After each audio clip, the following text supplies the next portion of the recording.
Okay, let's do a little learning about graphing an absolute value function. And I'll get to later how to plug that in the graphing calculator. But let's start out just thinking about a table of values. So let's make a table of values for this one and graph it. Absolute value of x.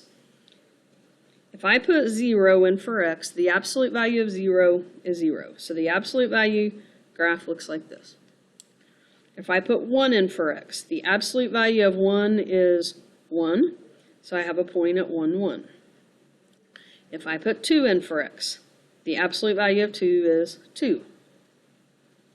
So this graph is kind of looking like this when x is positive. Let's think about having a negative value.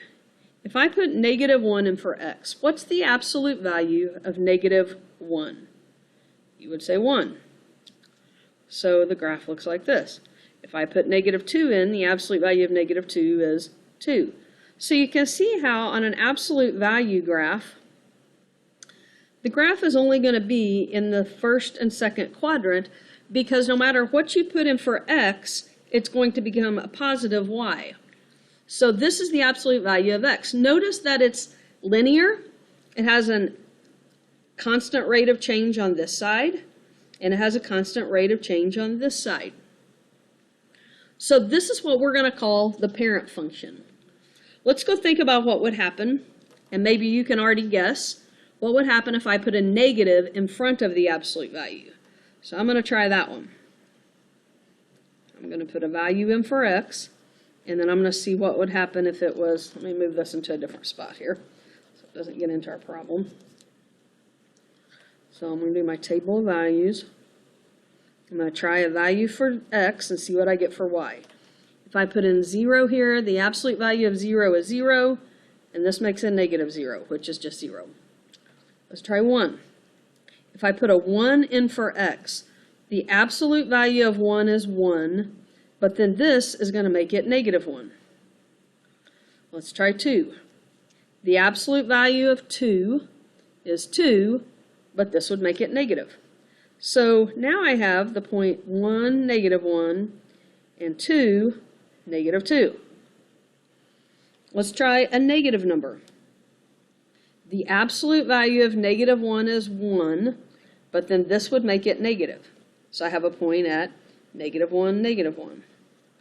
So you can see on this one, all of these points, because after I find the absolute value, I'm going to make it negative.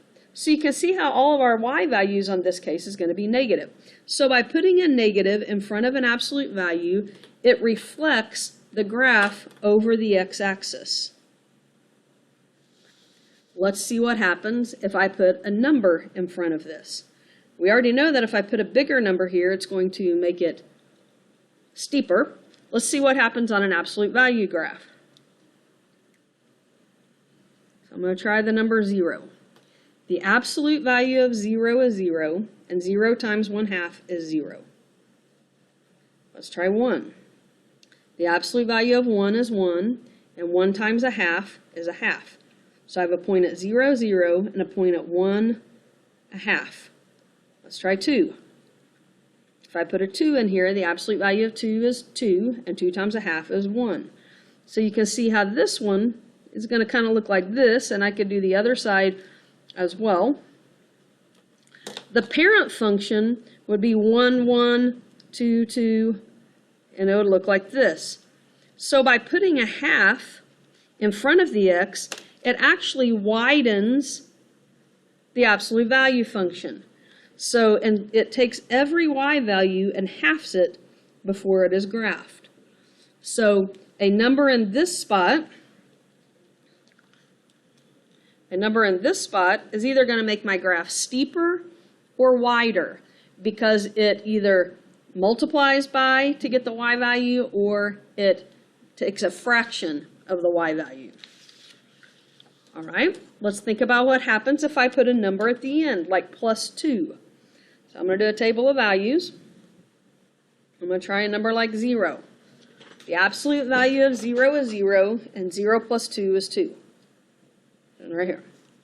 If I put 1 in, the absolute value of 1 is 1, 1 plus 2, 3. Let's do negative 1. The absolute value of -1 is 1, and 1 plus 2 is 3. So what happens, So what happens here is instead of starting the parent function, where the parent function starts, down like this one's actually just been moved up 2 units. Look where the +2 is on the other graph. This time, instead of +2 at the end, the +2 is on the inside. Let's see what happens. Make a table of values. I'm going to try a 0. 0 plus 2 is 2. And the absolute value is 2. So I've got the point at 0, 2. Let's try 1.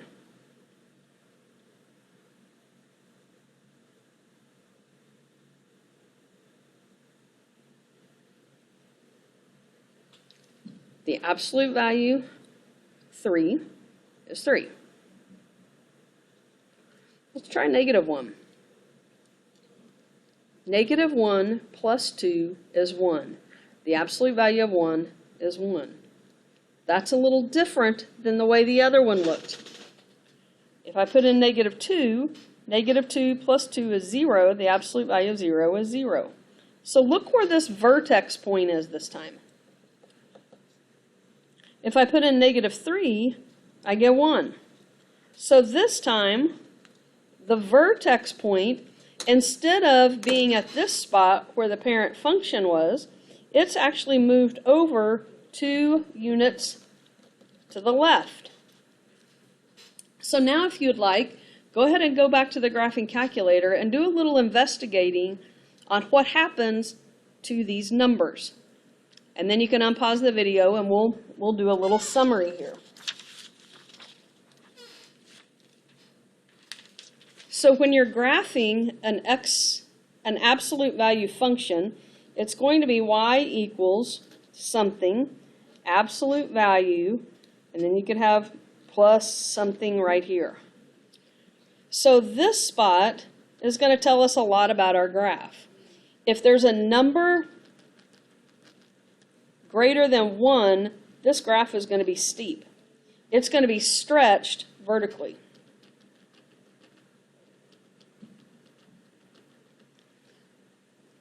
If it's a fraction, so between 0 and 1, it's going to be wide. If this number is negative, the graph will be reflected.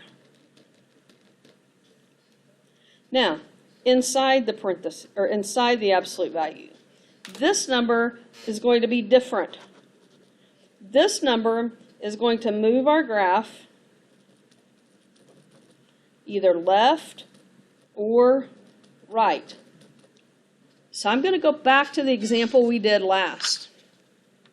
Notice on this graph, I added 2 in the absolute value.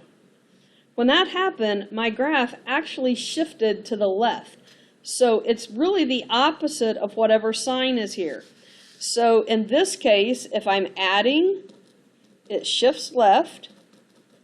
If I subtract, it shifts right.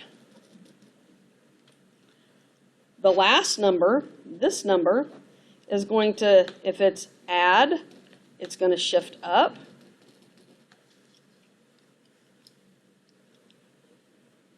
And if it's subtract, it's going to shift down. So on your homework, you're going to be asked to graph some functions and describe how they're different from the parent function. So let me stop this video and I'll start a new one so the videos don't get too long.